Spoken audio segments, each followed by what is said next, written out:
Morning everyone. Satyendra ITI के digital learning class में आप सबका स्वागत है। आइए सॉल्व करते हैं आज का कुछ क्वेश्चन। तो आज का पहला क्वेश्चन है, what is the name of this die. Die का नाम क्या है। तो यहाँ पर एक डाई का फिगर दिया हुआ है, ठीक है। तो अब इस डाई को किस नाम से हम लोग जानते हैं। तो ऑप्शन देख लेते हैं हम लोग। A split die, B half die, C solid die और D adjustable screw plate die. तो ये जो फिगर दिया हुआ है यहाँ, ये हमारा हाफ डाई है, ठीक है। यहाँ डाई का 2 पीस दिया हुआ है जिसको हम लोग एक स्क्रू से एडजस्ट करते हैं। हमको गहरा थ्रेड चाहिए या हल्का थ्रेड, तो इसी के द्वारा स्क्रू के द्वारा हम लोग टाइट या ढीला करके उसको एडजस्ट करते हैं।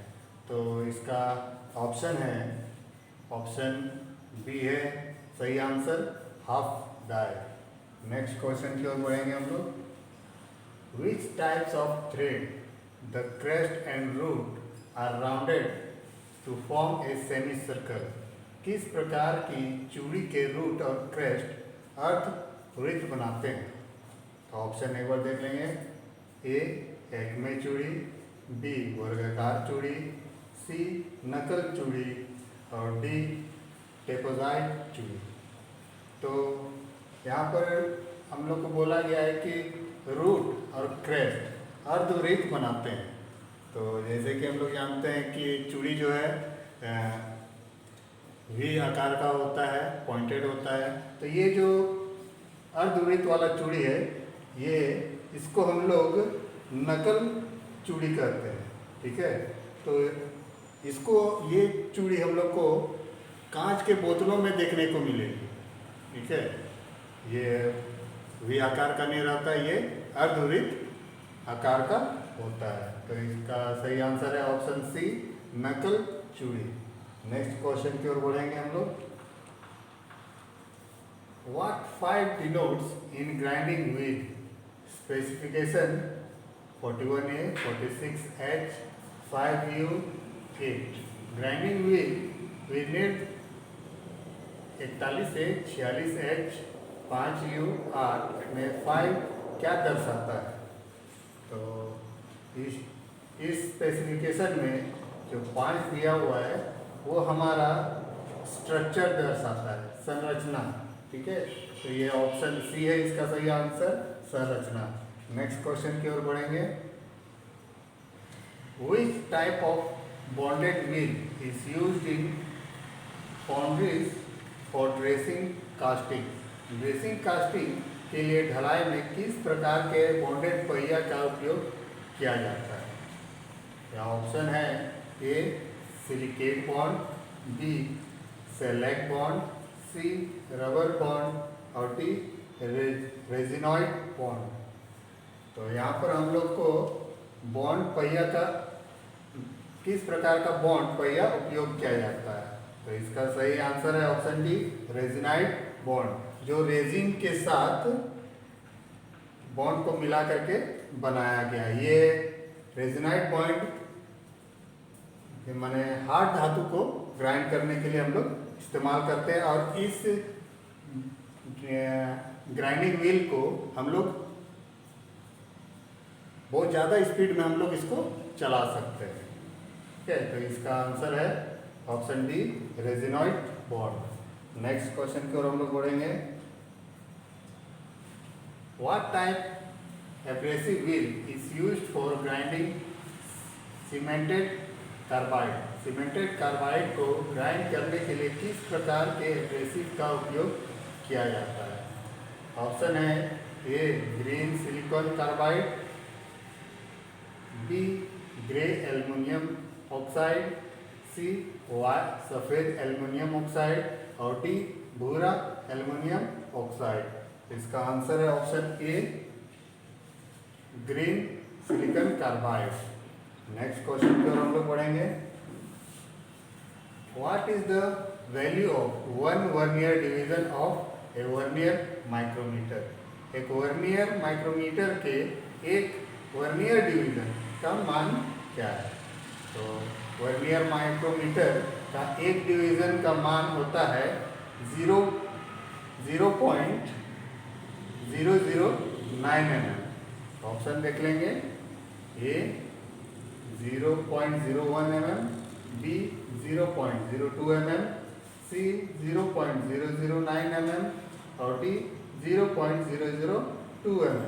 तो ऑप्शन सी है इसका सही आंसर, 0.009 mm। नेक्स्ट क्वेश्चन की ओर हम लोग पढ़ेंगे।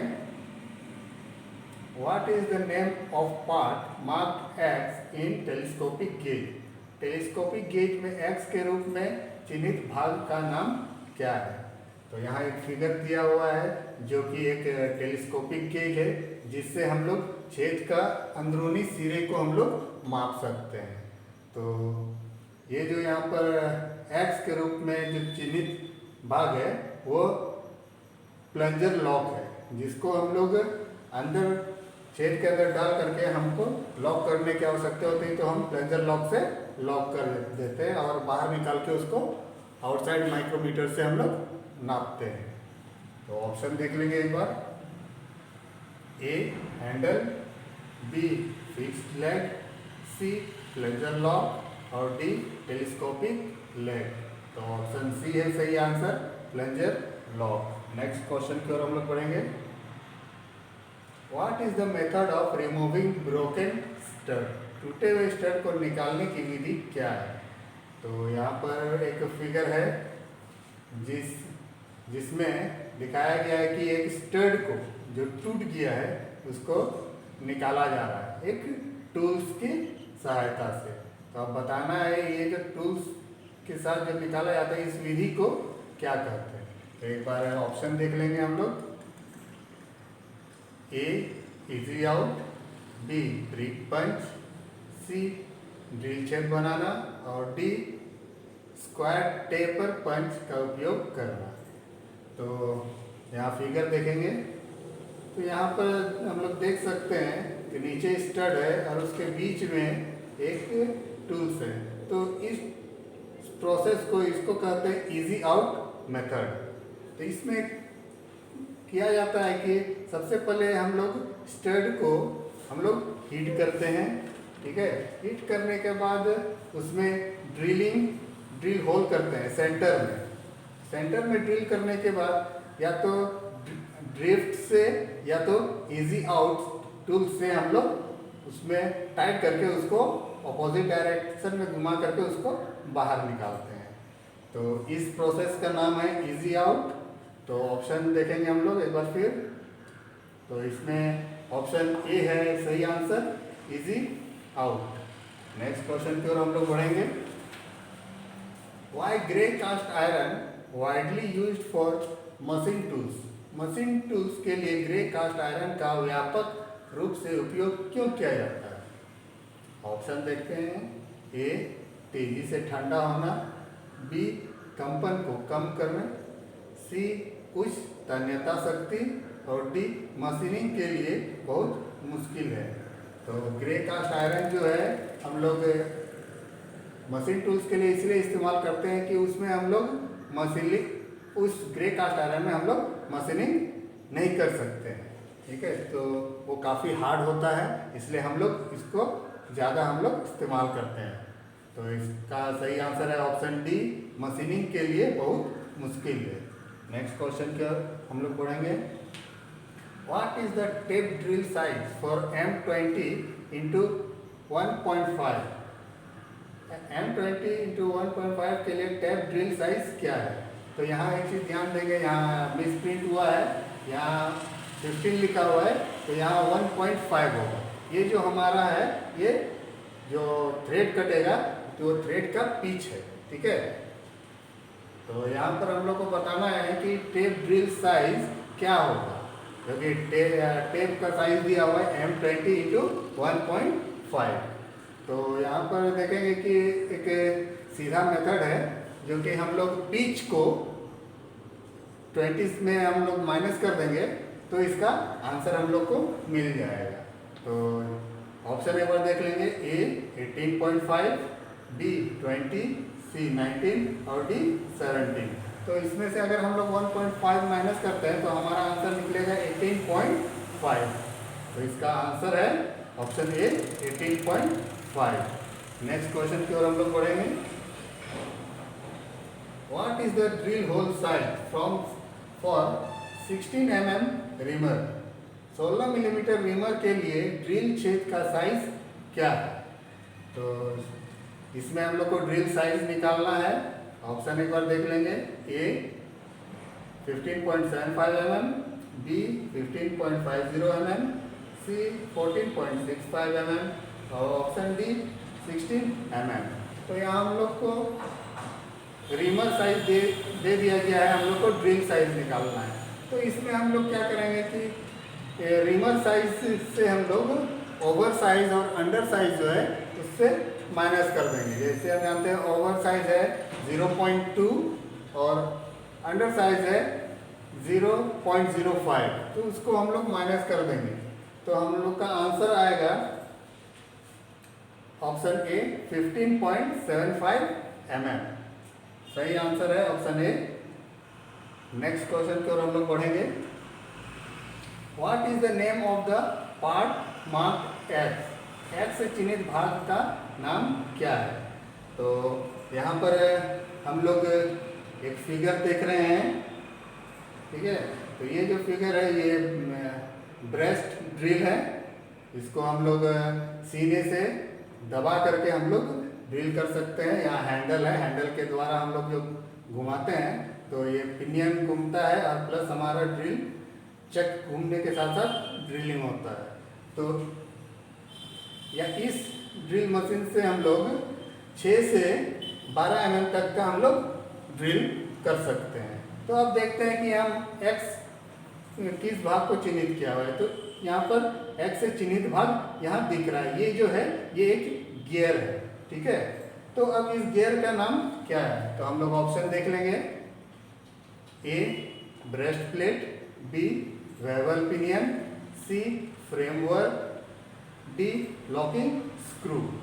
तो ये जो हमारा फिगर में दिया गया है ये गियर, इसको वेवल पिनियन हम लोग कहते हैं। तो ऑप्शन में देख लेंगे हम लोग।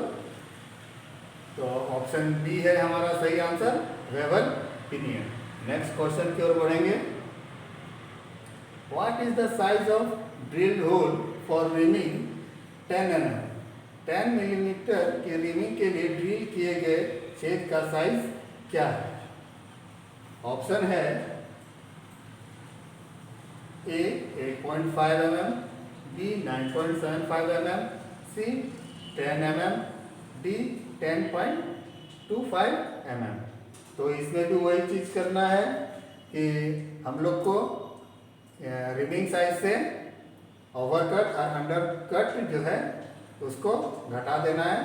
तो हमारा आंसर निकल जाएगा 9.75 mm, जो कि है option B 9.75 mm। Next question की ओर हम लोग पढ़ेंगे। What is the name of part mark X in hand reamer? Hand reamer में एक्स से चिन्हित भाग का नाम क्या है? तो यहाँ भी एक फिगर दिया हुआ है जो कि हैंड रिमर का अगला पोर्शन का दिया हुआ है। तो यहाँ पर एक एंगल दिया हुआ है। तो इस एंगल को हम लोग क्या कहेंगे? ऑप्शन देख लेंगे। A taper lead, B bevel lead, C circular lead और डी टेपर लीड एंगल।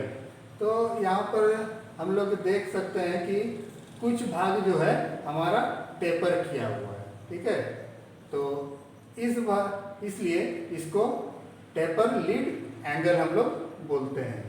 तो इसका सही आंसर है option D taper lead angle. यहाँ पर देखने वाली बात है कि मशीन रिमर में इतना टेपर नहीं होता है।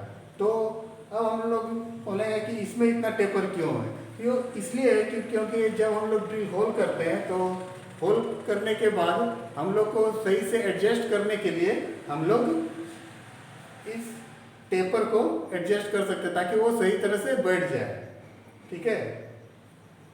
तो इसका सही आंसर ऑप्शन डी है taper lead angle. Next question की ओर हम लोग बढ़ेंगे। Why drill hole are oversize than drill dia? Drill के व्यास की तुलना में ड्रिल किए गए छिद्र आकार में अधिक क्यों? ऑप्शन देखेंगे। ए, फीड अनुपात अधिक है। बी, शीतलन प्रभावी है। सी, अपर्याप्त क्लियरेंस कोण। और डी, कटिंग एज की असमान लंबाई। तो ड्रिल से ड्रिल साइज अधिक होने का कारण है कि कटिंग एंगल का असमान लंबाई। इसमें ऑप्शन डी है, unequal length of cutting edges. Next question की ओर हम लोग पढ़ेंगे। What is the countersink angle of chamfering in the end of drill hole for threading? Threading के लिए ड्रिल किए गए छेद के अंत में चैम्फरिंग के लिए काउंटर सिंक कोण क्या होता है? तो ये हम लोग जानते हैं कि काउंटर सिंक होल में हम लोग को जो ड्रिल होल थ्रेडिंग के लिए हम लोग का एंगल होता है 120 डिग्री। तो हम लोग ऑप्शन एक बार देख लेंगे। ए 75 डिग्री, बी 80 डिग्री, सी 90 डिग्री और डी 120 डिग्री। तो इसका सही आंसर है ऑप्शन डी 120 डिग्री। तो आज के लिए इतना ही। नेक्स्ट क्लास में फिर कुछ क्वेश्चंस लेके आएंगे। तब तक के लिए धन्यवाद।